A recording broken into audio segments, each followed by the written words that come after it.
Okay, so this is my little rundown of what I think the iPad is, and because a lot of people are confused, so I'm just going to clear things up. Here's my impressions on what the device is, what it's made for, and should you get one or should you not. So let's start it off by saying that the iPad is not your desktop replacement.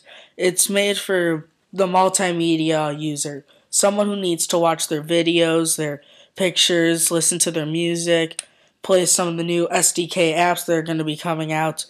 It's going to be great for those people, the people who want that multimedia machine, just purely based on multimedia, with a nice big screen to watch their movies and view their pictures on, show their friends, or whatever. It's as you can see, it just kind of looks like a big iPod Touch, which is what a lot of people are saying is a negative about the device. I kind of think it's a positive that it doesn't run OS 10. I don't really like tablets that try to run full operating systems just because it's not the device isn't made to run it. It's got to have its own custom operating system that it works off of. Like this operating system is great for the iPad because it gets you easy access to all your multimedia features, and it makes it just simpler to use to the person who just kind of wants to use the device. You don't have to go read 20 manuals just to figure out how to work OS 10 on your new iPad.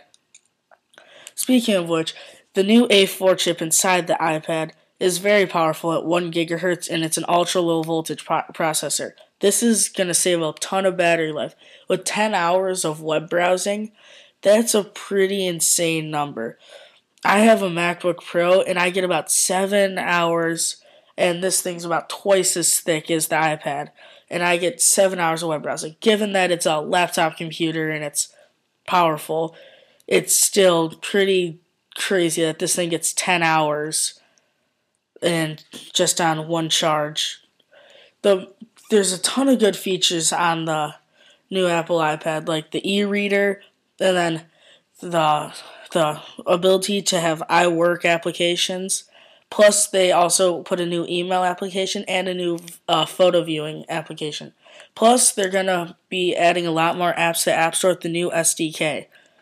The iWork looks very nice. It looks like it'll be easy to type on the keyboard because it's a capacitive touchscreen, which means it's just a plate of touch-sensitive glass with a bunch of sensors under it. It's not the resistive where you have to push down and really take a grip on the screen. So it's a great device to have if that's what the point of your use is. Also, the photo viewer looks to be awesome. You're able to put your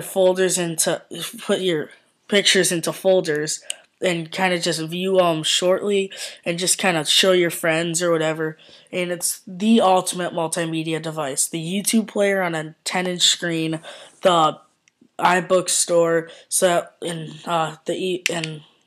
e-reader, so that way you can just kind of go into your library, pick out a book, and read it while you're sitting on an airplane or something, right? And it's a good companion to your desktop or notebook, but it isn't a notebook computer.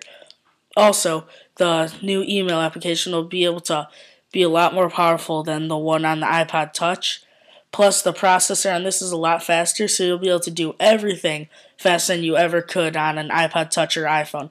You can surf the web 2 times faster. You can open up all your applications. They'll run better. The graphics are better.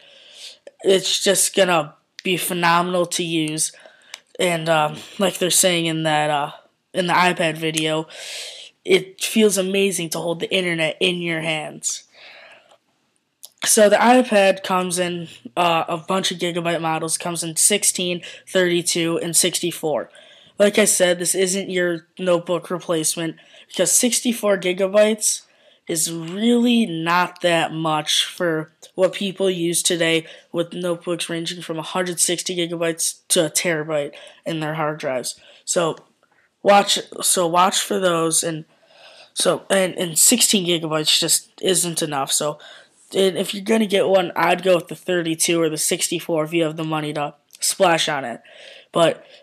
this thing's gonna have a ton of stuff on it. You're gonna want to put all your, you're gonna want to work on documents. You're gonna want to listen to music. You're gonna want to watch a ton of. You're gonna want to have a lot of movies, a lot of books, and I don't think 16 gigabytes is sufficient. It's sufficient for an iPhone, but not.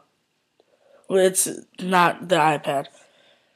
Also, the device is the 16 gigabyte runs at $499, 32 at $599, and 64 at $699. Those are very affordable prices from what we originally thought them to be. So that's what I'm excited about the pricing options that are coming out on this device. It really looks like Apple's trying to make this a consumer product, really make it available to everyone, and that's a great thing for because this thing is, if the more popular it gets, the more money they put into the device and the better it gets. The iPad is great for just anything that you want to do. If you want to view your photos, you want to listen to music, it's going to be one of the best things that you could ever use. The new apps and everything. But should you buy one? Well, that's a question mark. And you could buy one right now, but I would wait till next year to get that model, just because the next year's model will probably have an iSight camera, and you'll be able to use iChat, which is expected on the new iPhone HD this year, the iChat application. So I would wait to buy one, and by next year they'll probably have 128 gigabyte hard drives in these things, and at that point it could be your notebook replacement.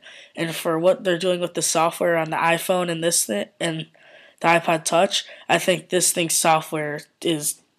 device has so much potential. Thanks for watching. Subscribe for more.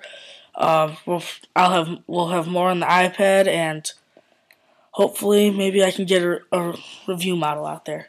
Here's the latest ad showing the iPad on.